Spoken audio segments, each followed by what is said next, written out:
जिनमें से बड़ी रानी है सुनीति और सुनीति के पुत्र कौन है? ध्रुव। और सुरुचि का पुत्र है उत्तम। सुनीति कोई और नहीं। यदि हमारे मन, जो हमारा मन है, ये नीति से चलेगा, हम आप नीति से चलेंगे तो हमारे आपको फल कौन मिलेगा? ध्रुव। हमारे आपको भी फल मिलेगा ध्रुव। ध्रुव कौन? जो कभी खत्म नहीं होता, जो अटल सत्य है। नहीं कह देते हैं कि ये तो ध्रुव है, ये अटल है, जो सदैव सत्य रहने वाला है। यदि हम नीति से चलेंगे तो हमें वो फल प्राप्त होगा जिसका कभी विनाश नहीं हो सकता। और रुचि से चलेंगे, सुरुचि नाम है छोटी कन्या रानी का। इनकी रुचि जो है अच्छे अच्छे पदार्थों में, अच्छा खाने में, अच्छा पीने में, सब इनको अच्छा चाहिए। इनको नीति से मतलब नहीं है। अगर अधर्म से करके कार्य इनको रुचि मिलती है तो ये वो भी करते हैं। और यदि हमारी आपकी रुचि अच्छी नहीं होगी, यदि हम अपनी रुचि से चलेंगे, सुनीति को नहीं मानेंगे, अपनी नीति को नहीं मानेंगे, तो फिर हमारे आपको फल तो उत्तम मिलेगा। फल तो समझ में आएगा कि नहीं ये बहुत अच्छा है, लेकिन उत्तम का एक न एक दिन विनाश होना। इसलिए नीति से चलना चाहिए। सुखदेव जी महाराज कहते हैं, राजन इनकी दो रानियां हैं, जिनमें से प्रथम रानी क्या ध्रुव जी का जन्म हुआ। ध्रुव जी का जन्म हुआ है और छोटी रानी सुरुचि के यहाँ उत्तम का जन्म हुआ। लेकिन जो इनकी बड़ी रानी है ना, जिसमें दूसरी रानी महल में आई तो उसी समय छोटी रानी ने बड़ी रानी को महल से निकलवा दिया। समझिए सरकार, आज बड़ी रानी को जब महल से निकाल दिया गया तो आज वो जंगल में जाकर के एक घास फूस की कुटिया को बना करके अकेले रहने लगी, अपने जीवन यापन करने लगी। अरे धन्य है वो स्त्री, धन्य है मैया सुनीति, जिनको महलों से निकलवा दिया गया, लेकिन फिर भी वो जंगल में जाकर के अपना जीवन यापन कर रही है। समय बीता, मैया सुनीति ने जंगल में ही, उस वन में घास फूस की कुटिया में ही एक पुत्र को जन्म दिया। ये पुत्र कोई और नहीं, यही आगे चल करके भगवान को प्राप्त करेंगे। आज ध्रुव जी को जन्म दिया। बोले ध्रुव जी महाराज की जय। और इधर छोटी रानी सुरुचि जो महलों में रहती है, इनके यहाँ एक पुत्र उत्पन्न हुआ, उसका नाम उत्तम रखा गया। देखिए दोनों के पिता एक ही हैं, ध्रुव और उत्तम के पिता एक हैं, लेकिन दोनों की किस्मत अलग अलग है। दोनों की किस्मत में बहुत कुछ अंतर है। हम आप नहीं कह देते हैं कि देखो उनका बड़ा बेटा नौकरी करता है और छोटा वाला बेटा घर पर ही रहता, कुछ कार्य नहीं करता। ये तो सब प्रारब्ध है, ये अपनी अपनी किस्मत सब भगवान के यहाँ से लेकर के ही आते हैं। अकेली रहती है मैया सुनीति, ध्रुव जी का लालन पालन कर रहे हैं। दोनों पुत्र एक ही संतान पिता के हैं, लेकिन दोनों में बहुत अंतर है। दो फूल सात फूले, दो फूल सात फूले, किस्मत जुदा जुदा है, एक का बना है गजरा, एक का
एक साथ काटा गया, लेकिन एक की किस्मत क्या है, एक की क्या है।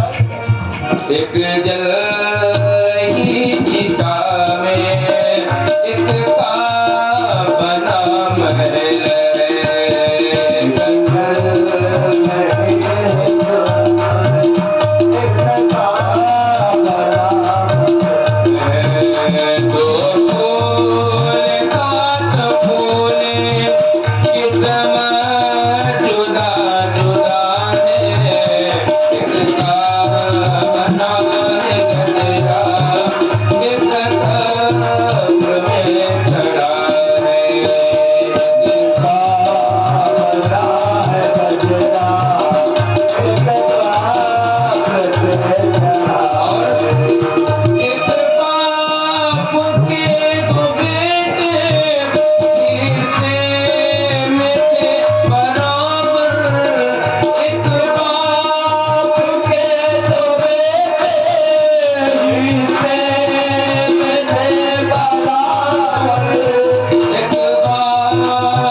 लेकिन दोनों की किस्मत अलग अलग है साहब।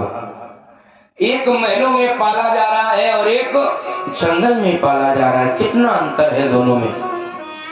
लेकिन सच बताएं, सफलता उसी को मिलती है जो संघर्ष करता है, और जिसने संघर्ष किया नहीं उसको सफलता कभी मिलने वाली नहीं। मिल भी जा सकती है लेकिन उसको ज्यादा दिन तक व्यक्ति रख नहीं पाता। जिसने कर्म किया नहीं, जिसने कभी जीवन में अपने संघर्ष किया नहीं, वो सफलता को क्या जाने। वो तो बस यही जानता कि हमको मिल गया है, इसलिए ज्यादा दिन तक उसको संभाल करके नहीं रख पाता है। आज ध्रुव जी महाराज का जंगल में लालन पालन किया जा रहा है। 4.5 वर्ष के हो गए ध्रुव जी महाराज। ध्रुव जी 4.5 वर्ष के हो गए हैं। पढ़ने भी जाते हैं विद्यालय में, अपनी मित्र मंडली के साथ में घूमा करते हैं, खेलते हैं, क्रीड़ा करते हैं, इधर उत्तम महलों में खेलते हैं। एक दिन हुआ क्या कि कुछ मित्रों ने हंसी में पूछ दिया, अरे ध्रुव तुम्हारे पिता कौन है, तुम्हें अपने पिता का पता भी है? ध्रुव जी ने कहा हम पिता जानते ही नहीं, जन्म से जब से ध्रुव जी का जन्म हुआ पिता को देखा नहीं, क्या जाने पिता के बारे में, माँ ने कभी बताया नहीं। बालकों ने बार बार पूछा, अरे ध्रुव तुम अपने पिता को तो पता करो, तुम्हारे पिता कौन है? ध्रुव जी ने कहा कि अगर हमारे पिता हैं और हमें आज तक हमारी माँ ने बताया नहीं तो आज मैं अवश्य पूछ करके रहूंगा। आज ध्रुव जी महाराज मैया सुनीति के पास में आए और मैया सुनीति से पूछने लगे, क्यों माँ हमारे पिता कौन है? सुनीति ने कहा, अरे ध्रुव ये तुम क्या पूछ रहे हो, अरे खेल करके आए हो, थक गए होगे, आराम कर लो। ध्रुव जी ने कहा, नहीं माँ आज हम पता करके ही रहेंगे हमारे पिता कौन है। आज ध्रुव जी ने जब ये जिद कर दी तो आज मैया सुनीति ने कहा, अरे पुत्र ध्रुव तुम्हारे पिता कोई साधारण नहीं, जो उत्तम के पिता हैं, जो इस राज्य के राजा हैं, वही तुम्हारे पिता हैं। जब ये बात आज ध्रुव जी ने सुनी तो ध्रुव जी ने कहा, हे मैया क्या जो उत्तम के पिता हैं वो भी हमारे राजा हैं? माँ ने कहा, हाँ वही तुम्हारे पिता हैं। तो आज ध्रुव जी महाराज ने क्या किया, ध्रुव जी महाराज घर को छोड़ करके अपने पिता से मिलने के लिए चल दिए। पिता से मिलने के लिए पुत्र सदैव ललायित रहते हैं। पिता जब कई दिनों से बाहर से आवे, जब पिता कहीं से लौट करके परदेश से आते हैं तो पुत्र हो चाहे पुत्री, वो सदैव अपने पिता के गले में लिपट जाती है। आज ध्रुव जी को जब पता चला कि हमारे पिता इस शहर के राजा हैं, तो आज ध्रुव जी महाराज महलों में गए। महल में जब जाकर के देखा तो क्या देखा कि आज छोटे भाई उत्तम को राजा अपनी गोद में लेकर के खिला रहे हैं, अपनी गोद में लेकर के खिला रहे हैं। जब आज ये ध्रुव जी ने देखा और इधर राजा ने भी ध्रुव जी को देखा,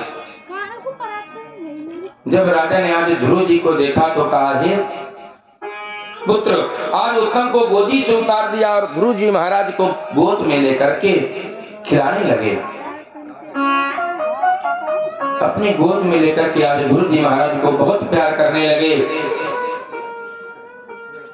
आज जब उत्तम को नीचे उतार दिया, ध्रुव जी को प्यार करने लगे, तो आज ध्रुव जी महाराज बड़े प्रसन्न हो रहे हैं। आज इतनों वर्षों बाद 4.5 वर्ष के हो गए जब आज पिता से मिले, और जब पिता से मिले तो पिता ने बहुत प्यार किया। आज बहुत प्रसन्न हुए ध्रुव जी महाराज।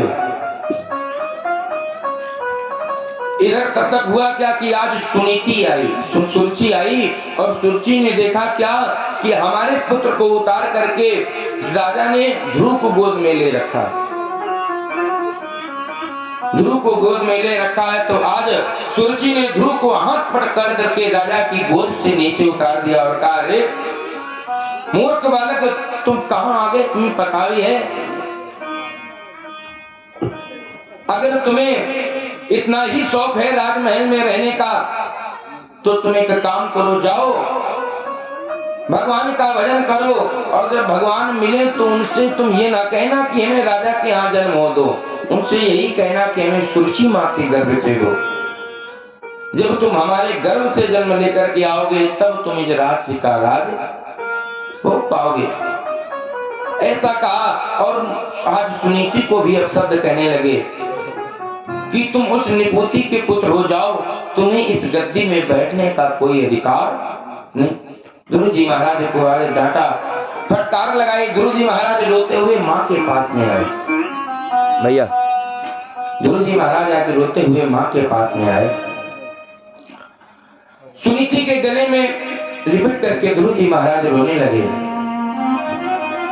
ध्रुव जी महाराज जब रोने लगे तो मैया सुनीति ने पूछा, ध्रुव क्यों रो रहे हो, क्या तुम्हें कोई चोट लग गई, किसी ने तुमको मारा है?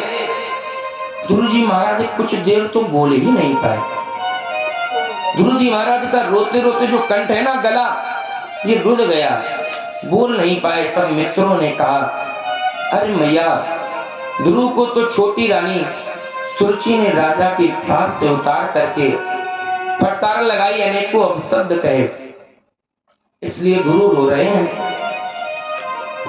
तो जब मैया सुनीति ने सुना कि आज छोटी बहन ने लटकाया है, इसलिए माँ कहने लगी, अरे ध्रुव, इसमें कोई रोने की बात थोड़ी ना, जैसे एक मैं तुम्हारी माँ, ऐसे एक वो भी तुम्हारी माँ है, इसलिए यदि अगर उसने कुछ कह ही दिया है तो रोने की कोई बात नहीं। बार बार मैया ने समझाया, लेकिन ध्रुव जी नहीं बोले। फिर लेकिन ध्रुव जी ने कहा, मैया उसने हमको मारा, उन्होंने हमको मारा, हमको डांटा, हमें दुख नहीं हुआ, लेकिन उन्होंने तो आपको भी अपशब्द कहे, और मेरी माँ को कोई अपशब्द कहे ये हम सुन नहीं सकते। ध्रुव जी महाराज कहने लगे, अरे मैया, उन्होंने तो आपके गर्भ को बेकार बताया है, कहती हैं यदि तुम्हें जन्म लेना है तो मेरे गर्भ से लो, तब तुम राजा के पुत्र कहलाओगे। इसलिए क्या मैया, जिस गर्भ से हमने जन्म लिया है, क्या वो गर्भ इतना खराब है?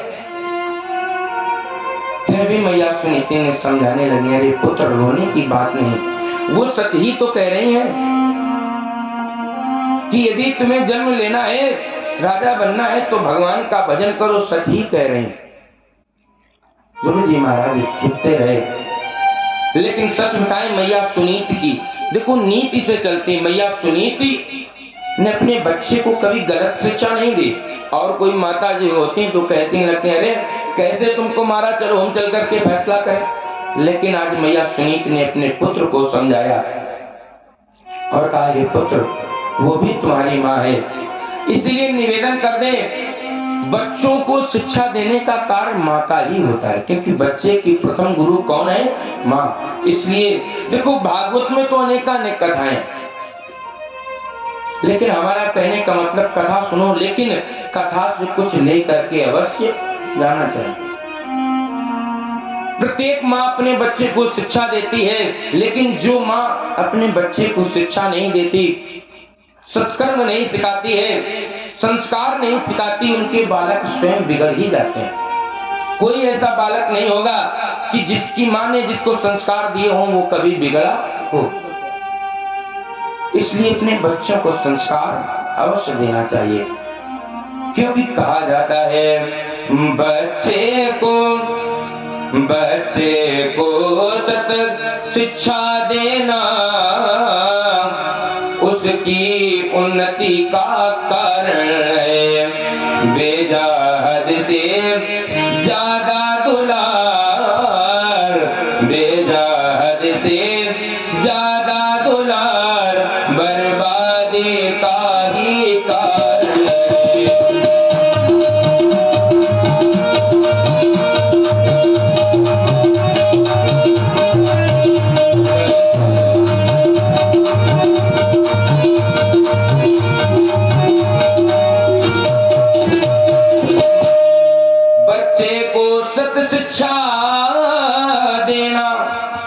उसकी उन्नति का कारण है, और बेजाद से ज्यादा दुलार बर्बादी का कारण है। इसलिए बच्चे को ज्यादा दुलार दोगी तो बिगड़ जाएगा। इसलिए बच्चे को संस्कार सिखाइए,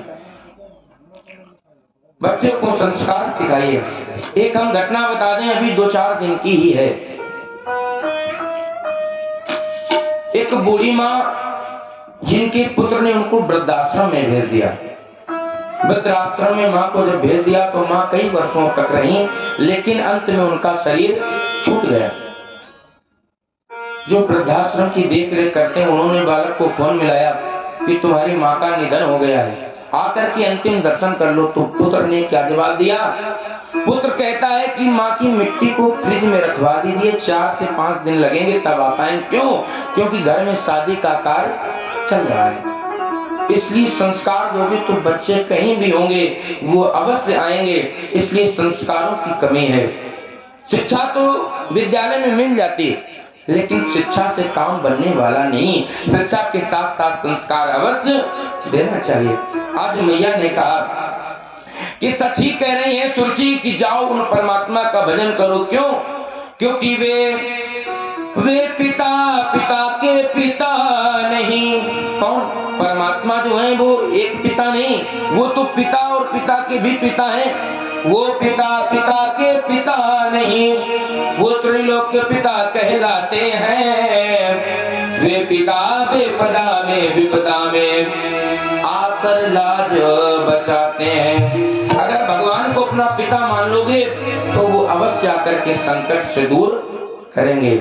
आज ध्रुव जी महाराज को जब ऐसी शिक्षा दी तो ध्रुव जी महाराज 4.5 वर्ष की उम्र में जंगल की ओर चले गए, वन में गए। ध्रुव जी महाराज ने रात पाठ सबका त्याग करके वन में चले गए। देखिए 4.5 वर्ष की आयु में प्रतिज्ञा ले ली कि अब जब तक भगवान के दर्शन नहीं हो जाएंगे तब तक हम घर लौटने वाले नहीं। और हम आप 60 वर्ष के हो जाए, चाहे 70 की 80 की, लेकिन भगवान का ध्यान नहीं आता है। ध्रुव जी ने 4.5 वर्ष की उम्र में घर को त्याग दिया, भगवान को पाने के लिए निकल पड़े। जब हम आप भगवान को पाने के लिए निकलते हैं तो भगवान को चिंता हो जाती है कि ये पुत्र हमें पाने के लिए तो निकला है, लेकिन ये कैसे हमारा भजन कर पाएगा। आज इधर भगवान को भी चिंता हुई, नारद जी को बुलाया, कहा हे नारद जाओ, ये बालक छोटा है, 4.5 वर्ष का है और अभी नया बालक है, एकदम प्रतिज्ञा ले ली, पूरा भी नहीं कर पाएगा। जंगल में जा रहा है, जंगल में हिंसक पशु रहते हैं, इसलिए इसको समझा करके वापस लौटा दो। आज जब ऐसा कहा तो नारद जी अपनी वीणा को बजाते हुए आए। श्रीमन्नारायण नारायण नारायण, श्रीमन्नारायण नारायण नारायण,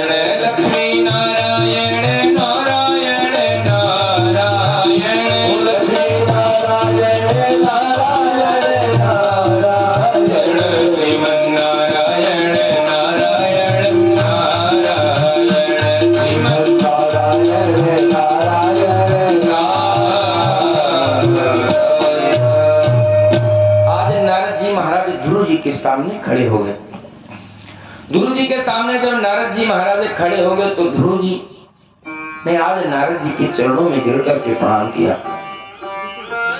नारद जी को जब देखा तो ध्रुव जी ने सोचा कि अब हमारे जीवन में कौन संत आ गए। ध्रुव जी जान गए कि अब हमें भगवंत की प्राप्ति होने में देर नहीं लगेगी, क्योंकि संतों के दर्शन हो गए। कहा जाता है जब संत हमारे जीवन में आ जाते हैं तो फिर भगवंत की प्राप्ति करने में देर नहीं लगती, लेकिन कर्म तो हमको ही करना पड़ेगा।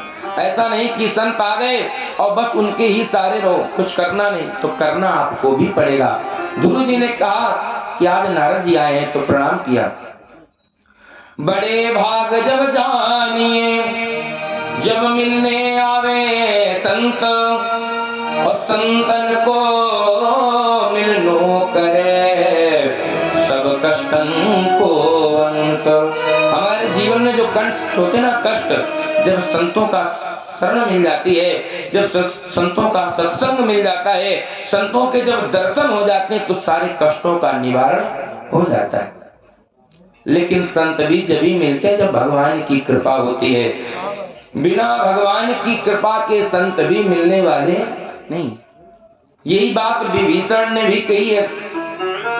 जिस समय हनुमान जी जब गए लंका तो जब विभीषण को हनुमान जी के दर्शन हुए तो विभीषण ने यही बात कही, अब मोहि भरोसे हनुमता बिनु हरि कृपा मिले नहीं।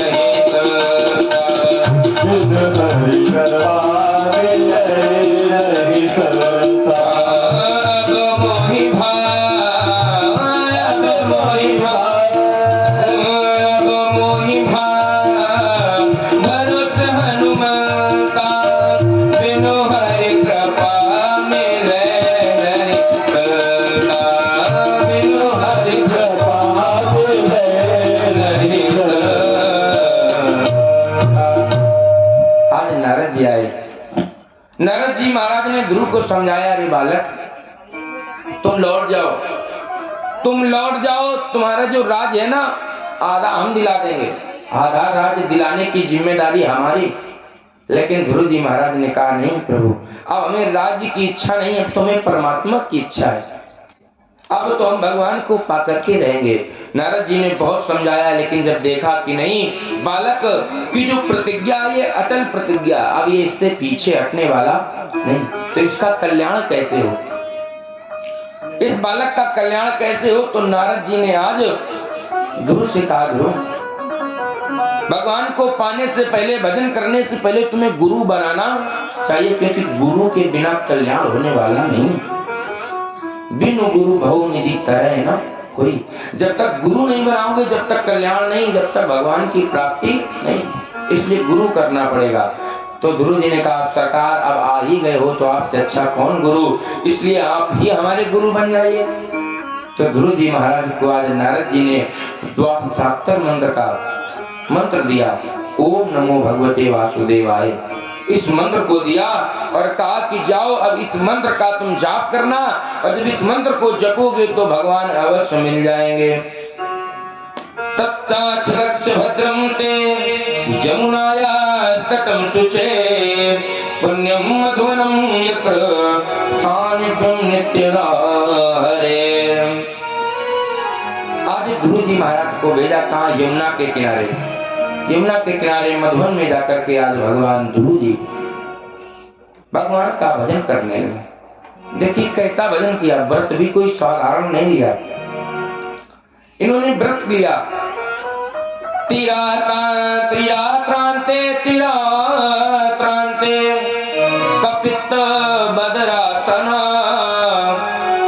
3 दिन का व्रत लिया। 1 महीने पहले रहे तो 3 दिन का व्रत लिया।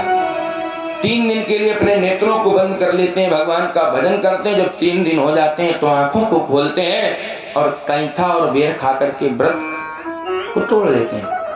इतना खाने के बाद में फिर समाधि ले लेते हैं, फिर भजन करने लगते हैं। ऐसे पहले महीने में भगवान का भजन किया, लेकिन देखा कि इससे भी काम नहीं, तो क्या किया, दूसरे महीने में क्या किया, द्वितीयं च तथा मासं कष्टे कष्टे रको दिने दूसरे महीने में ध्रुव जी महाराज ने 6-6 दिन का अंतर करके सूखे पत्ते खाना प्रारंभ कर दिया।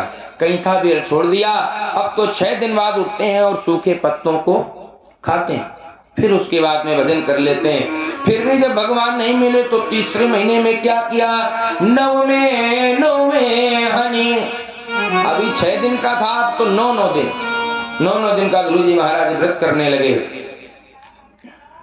9 दिन का व्रत करते हैं तो एक बार जल पीते हैं, जल पी करके फिर से भगवान का भजन कर लेते हैं। चौथे महीने में ध्रुव जी महाराज ने 12 दिन का व्रत किया। एक बार सांस लेते हैं और फिर 12 दिन के लिए भगवान का भजन करने लगते हैं। फिर 5वें महीने में क्या किया, 5वें महीने में ध्रुव जी महाराज ने अब तो सांस लेना भी छोड़ दिया। अब सांस लेना छोड़ दिया ध्रुव जी महाराज ने। जब ध्रुव जी ने अपनी वायुमंडल की सारी वायु को खींच करके अपने हृदय में बसा लिया, अब सांस लेना भी बंद कर दिया। और जब श्वास बंद हो गई तो क्या हुआ, क्योंकि ध्रुव जी के महाराज के हृदय में भगवान विराजमान है। अब जब ध्रुव जी ने सांस लेना बंद कर दिया, भगवान को अंदर हृदय में बिठाले हुए भगवान की मूर्ति को, तो पूरे ब्रह्मांड की वायु बंद होने लगी, कोई सांस नहीं ले पा रहा है। देवता सारे परेशान होने लगे। देवता परेशान होकर के कहां गए, आज देवता परेशान होकर के सब भगवान नारायण के पास गए और भगवान नारायण के पास जाकर के प्रार्थना करने लगे। नैवं विदामो भगवन प्राण रोधम चराचरस्य किल सत्वधाम्ना विदेहि तन्नो व्रजिनां विमोक्षम् प्राप्ता वयं त्वां शरणं।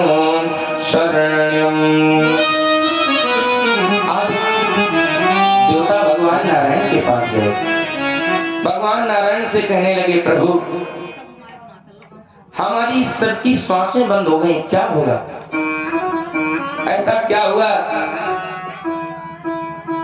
भगवान नारायण ने कहा, देवता तुम घबराओ मत, एक हमारा भक्त है जिसने वायु को भी अपने बस में कर लिया है, इसलिए अब हमें जाकर के उसको दर्शन देने होंगे। और जब दर्शन देंगे उसी समय आप सब लोग पहले की तरह अपना जीवन यापन करने लगेंगे। आज 4.5 वर्ष के हैं, भगवान ध्रुव जी के पास में आए। ध्रुव जी 4.5 वर्ष के हैं, भगवान उनके पास में आए। भगवान ने कहा, उठो ध्रुव, हे बालक ध्रुव उठो। उठा रहे हैं लेकिन ध्रुव उठने वाले नहीं, क्यों, क्योंकि उनके हृदय में पर भगवान विराजमान है। अब तो उनको कुछ देखना ही नहीं, अब तो भगवान का हृदय में ही ध्यान कर रहे हैं। उसी समय भगवान ने क्या किया, अपना 5 जन शंख आज ध्रुव जी के कपोलों में लगाया, ध्रुव जी के गालों में लगाया, तो आज ध्रुव जी की वाणी खुल गई। ध्रुव जी ने क्या देखा कि जो हमारे हृदय में मूर्ति विराजमान थी वो अब हमारे सामने प्रकट हो गई। जब भगवान सामने आए तो ध्रुव जी महाराज आज भगवान की स्तुति करने लगे। योन्ता प्रविश्य मम वाचमिमा प्रसूता संजीवयद किल शक्तिधरा स्वधाम्ना अन्यस्तहस्तचरण श्रवण त्वगादे प्राणान् नमो भगवते पुरुषाय तुभ्यम्। आज ध्रुव जी महाराज ने भगवान से प्रार्थना की, है सरकार आपने हमें दर्शन देकर के हमारा जीवन कृतार्थ कर दिया, हमें धन्य कर दिया। ध्रुव जी ने कहा, भगवान कहने लगे, ध्रुव तुम मांग लो, तुम्हें क्या मांगने की इच्छा है। ध्रुव जी ने कहा, सरकार अब हमें कुछ नहीं चाहिए, क्योंकि अब तो हमें जो सूर्य संसार को देते हैं, अब तो हमें उन्हीं के दर्शन हो गए, अब हमें और कुछ मांगने की इच्छा नहीं। वास्तव में जब भगवान के दर्शन हो जाते हैं तो फिर कुछ मांगने की इच्छा जीव की नहीं रहती। अच्छा आप ही बताइए, क्या भगवान से बड़ी कोई चीज हो सकती, नहीं हो सकती। तो उन परमात्मा से क्या मांगना, जो परमात्मा स्वयं हमारे पास आ जाए, हमें दर्शन देने, फिर उनसे मांगने की इच्छा किसकी होगी भला। भगवान ने कहा, नहीं ध्रुव तुम्हें कुछ मांगना होगा। ध्रुव ने कहा प्रभु हमें कुछ नहीं चाहिए, हमें अपनी अटल भक्ति का वरदान दो कि जब तक ये श्वासें हैं जब तक हमें आपका ही भजन करते हैं। संसार के सारे कार्य छूट जाएं लेकिन प्रभु आपका भजन नहीं छूटना चाहिए, ऐसा हमें आशीर्वाद दो। भगवान ने कहा ध्रुव तुम अवश्य ही हमारा भजन करते रहोगे। फिर भी भगवान ने आज आशीर्वाद दिया कि जाओ ध्रुव हम तुम्हें आशीर्वाद देते हैं, तुम 1-2 वर्ष नहीं तुम 36,000 वर्षों तक पृथ्वी पर राज करोगे। 36,000 वर्षों तक तुम पृथ्वी पर राज करोगे और इसके बाद तुम आकाश मंडल में ध्रुव तारा के नाम से जाने जाओगे। ध्रुव जी महाराज को आज ऐसे अनेक आशीर्वाद देकर के भगवान अंतर ध्यान हो गए। बोलिए नारायण भगवान की जय। सुखदेव जी महाराज कहते हैं राजन परीक्षित, ध्रुव जी महाराज लौट करके आए अपने महलों में। राजा उत्तानपाद अपनी गद्दी से हट करके ध्रुव को राजगद्दी पर बिठा दिया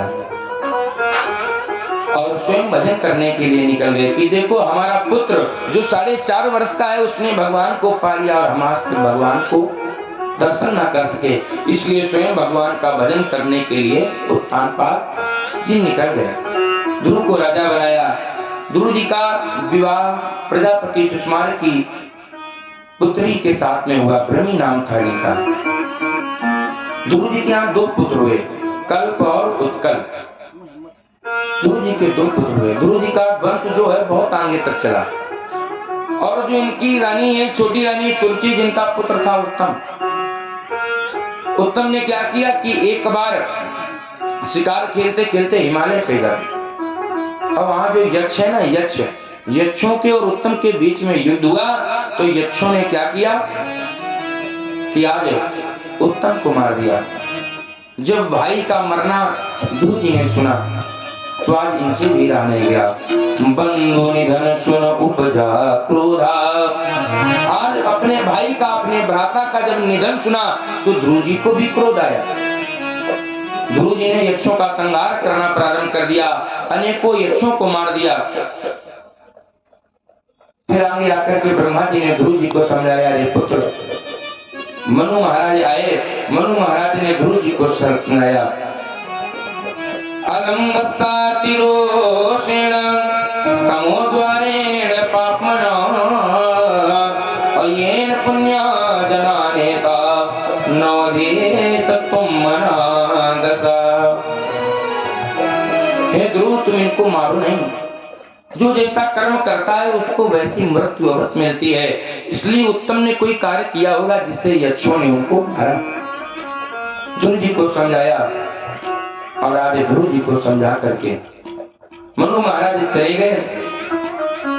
तो ध्रुव जी की कथा से हमें यही सुनने को शिक्षा मिलती है कि अपने पुत्रों को सदैव सत्कर्म सिखाइए, संस्कार सिखाइए, भगवान का भजन सिखाइए।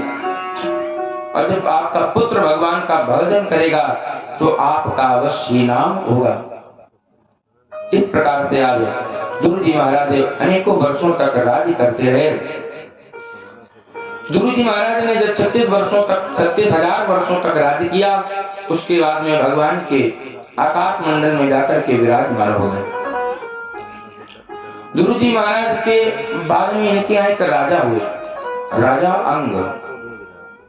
जो राजा अंग है ये कैसे हैं? धर्मात्मा है, धर्म करते हैं, ये धर्मात्मा राजा हैं और इनके यहाँ कोई संतान नहीं है। इनकी जो पत्नी है उनका नाम है सुनीता। इनकी पत्नी का नाम है सुनीता। इनके यहाँ कोई संतान नहीं तो इन्होंने अनेकों अश्वमेध यज्ञ किए, फिर भी संतान नहीं हुई तो इन्होंने क्या किया, पुत्र कामेष्टि यज्ञ कराया जिससे इनके यहाँ एक संतान हुई जिसका नाम पड़ा वेणु। राजा जब संतान हुई तो बहुत प्रसन्न हुए कि हमारे भी एक पुत्र हुआ, इसका नाम वेणु रखा गया। लेकिन जितने राजा धर्मात्मा है उतना ही है अधर्म करने वाला पुत्र। राजा धर्मात्मा है और पुत्र अधर्मी है। पुत्र जब बड़ा हुआ तो पुत्र ने इतना अत्याचार किया कि राजा को अपना महल राज छोड़ करके जाना ही पड़ा जंगल की ओर। जब पुत्र का अत्याचार बढ़ गया, जब वेणु का अत्याचार बढ़ गया तो राजा अंग अपने महलों को छोड़ करके जंगल में जाकर के भगवान का भजन करने लगे। प्रजावासियों ने ढूंढा कि राजा कहाँ है। जब राजा कई दिनों तक नहीं मिले तो फिर क्या हुआ, अब राजा की राजगद्दी खाली। और जब कोई राजा नहीं है तो क्या हुआ, जब समाज में कोई राजा नहीं रहता ना तो अराजकताएं फैल जाती हैं। कोई किसी की बात नहीं मानता है, जिसके मन में आता है वो वही कार्य करता है। ब्राह्मणों ने सोचा कि राजा नहीं रहे हैं तो अब राजा की जगह उनके पुत्र को ही राजगद्दी पर बिठा लेना चाहिए। तो आज वेणु को राजा बनाया गया। वेणु को जब राजा बनाया गया तो वेणु ने क्या किया कि आज ये सबको अत्याचार करता है, किसी को भजन नहीं करने देता है। ये कहता है न यष्टव्यम न दातव्यम न होतव्यम द्विजाक्वशिद। हमारे राज्य में ना तो कोई यज्ञ करेगा, ना तो कोई दान करेगा, ना कोई होम करेगा। और जिसने ये किया तो फिर उसके जीवन से कोई नहीं बचा सकता है। जिसने भी आज से दान किया, भजन किया, हवन इत्यादि किए तो उसका वह दिन आखिरी हो जाएगा। आज इसने ऐसा अत्याचार किया। अब तो कहने लगा कि कोई भी भगवान को ना भजो, भजना किसको है। आज से कोई भगवान को नहीं भजेगा, बल्कि आज से सब लोग हमें को ही भजेंगे। आज से सब बेनाए नमा कहेंगे, बेन का ही स्मरण करेंगे। लेकिन ब्राह्मणों ने देखा कि आज राजा का अत्याचार बढ़ रहा है, तो आज क्या किया कि ब्राह्मणों ने एक हुंकार भरी। और जब हुंकार भरी तो इस राजा वेणु का आज देहांत हो गया। आज वेणु का भी गोविंदाय नमो नमः। अब कोई नहीं रहा। सुनीता भी रोती हैं कि अब हमारा एक पुत्र था वो भी मारा गया, अब क्या होगा। तो ब्राह्मणों ने इसके शरीर का मंथन किया। ब्राह्मणों ने राजा वेणु के शरीर का मंथन किया। तो जब सर्वप्रथम मंथन किया जंघा का तो एक काला काला पुष्प उत्पन्न हुआ। वो कहने लगा किम करूंगी, मैं क्या करूं। निश्चित चिल्लाने लगा, जिससे इसका नाम निषाद रखा गया। पुनः से ब्राह्मणों ने जब मंथन करना प्रारंभ किया, अब इनकी भुजाओं का मंथन करना प्रारंभ किया। जब भुजाओं का मंथन किया तो क्या हुआ कि पृथु भगवान उत्पन्न हुए और एक भुजा से अर्ची देवी उत्पन्न हुई। बोलो पृथु भगवान की जय। आज भगवान स्वयं पृथु बन करके आए। जब भगवान पृथ्वी पे आए तो पृथ्वी जो है ना, इसने अन्न देना बंद कर दिया था राजा वेन के राज्य में। जब राजा अच्छा नहीं होता है तो पृथ्वी भी रुष्ट हो जाती है, अन्न नहीं रहने लगा। अब जितने भी प्रजावासी सब भगवान पृथु के पास आए और कहा राजन हम लोग खाएंगे क्या, खाने के लिए कुछ नहीं। पृथ्वी ने अन्न देना बंद कर दिया, गाय ने दूध देना प्रारंभ कर दिया, इसलिए अब क्या होगा, हम लोग तो भूखे ही मर जाएंगे। भगवान पृथु ने कहा राजन, प्रजावासियों से कहा तुम लोगों को परेशान होने की आवश्यकता नहीं। आज पृथ्वी स्वयं गाय के रूप में आई और आज पृथु भगवान ने अन्न दुग्ध इत्यादि का दोहन किया और पृथ्वी को समतल कर दिया। जैसे पृथ्वी पहले थी वैसे ही आज पृथु भगवान ने पृथ्वी का निर्माण किया, पृथ्वी की स्थापना की। अन्न भी होने लगा, सब प्रजावासी बड़े आराम से रहने लगे। बोले पृथु भगवान की जय हो।